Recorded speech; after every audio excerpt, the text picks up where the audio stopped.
Aujourd'hui, nous avons explosé les compteurs, si je puis m'exprimer ainsi, et je vous remercie pour votre intérêt et votre confiance renouvelée au fil de nos conférences.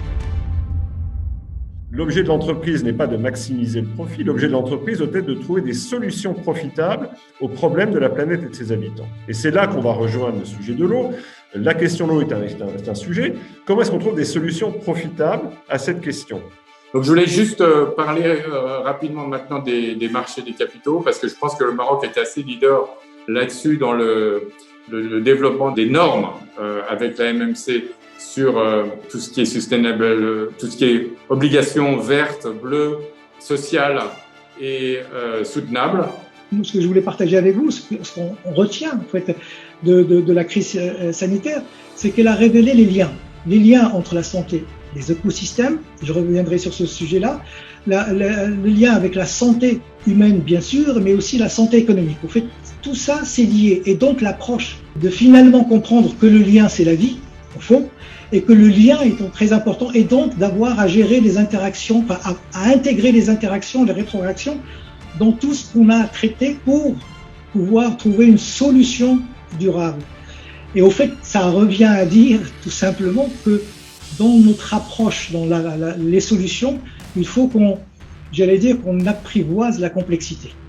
Pour nous, à l'AFD, les projets qu'on finance doivent toujours permettre de contribuer à deux finalités principales dans le domaine de l'eau. C'est contribuer à l'ODD 6, que vous avez cité, Alain, et être aligné avec l'accord de Paris sur le climat, c'est-à-dire contribuer aux objectifs des pays dans leur INDC en termes d'adaptation ou atténuation au changement climatique.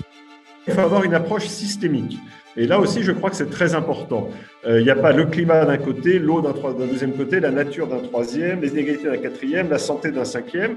Je pense que la santé des individus, elle a partie liée avec la santé de nos économies et partie liée avec la santé de la planète. Il faut de l'ingénierie pour la structuration de projets. Donc là, c'est très important qu'il y ait cette capacité dans les pays pour structurer les projets bancaires, faire des études en amont, développer des TPP. Et ça, toute cette ingénierie financière qui va permettre de bancariser le projet, ça a des coûts. Et donc, c'est très important que les donateurs puissent financer ça. Ce que je pense personnellement, que la finance climat ne peut être durable que s'il est ancré au local, c'est-à-dire de faire intervenir les acteurs locaux financiers.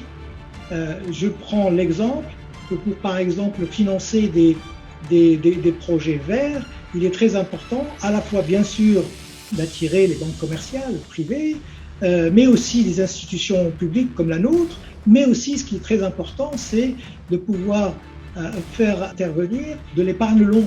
Vu l'ampleur, vu le besoin très important, on a besoin à la fois de combiner le local avec le global ou le régional, de combiner le privé avec le public, combiner aussi les différents types d'instruments pour, in fine, construire quelque chose de durable. Je pense que nous devons ce changement aux plus jeunes. Je rappelle toujours, et j'aime bien en parler avec mes enfants, le développement durable, c'est le développement qui répond aux besoins du présent sans compromettre la possibilité pour les générations à venir de pouvoir répondre à leurs propres besoins. C'est-à-dire qu'on fait des choix qui n'oblitèrent pas la capacité des suivants à faire leurs choix. C'est pas la finance qui peut sauver l'eau, mais c'est beaucoup plus la gouvernance, les nouvelles technologies et je pense l'accès aux data, c'est-à-dire qu'il nous faut pour pouvoir bancariser ces projets, il va falloir avoir des datas très fiables sur tout ce qui est consommation, sur tout ce qui est modèle financier et sur tout ce qui est risque inhérent au projet.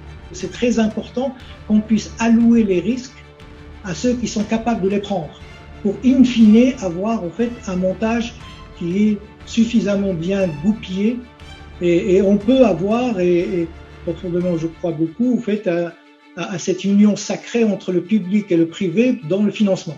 C'est-à-dire qu'on peut avoir des financements d'une institution de développement qui accepte de prendre certains risques que le commercial ou l'investisseur privé n'est pas prêt à faire, mais il est prêt à financer peut-être en montant beaucoup plus important et donc de prendre le risque qui lui est familier.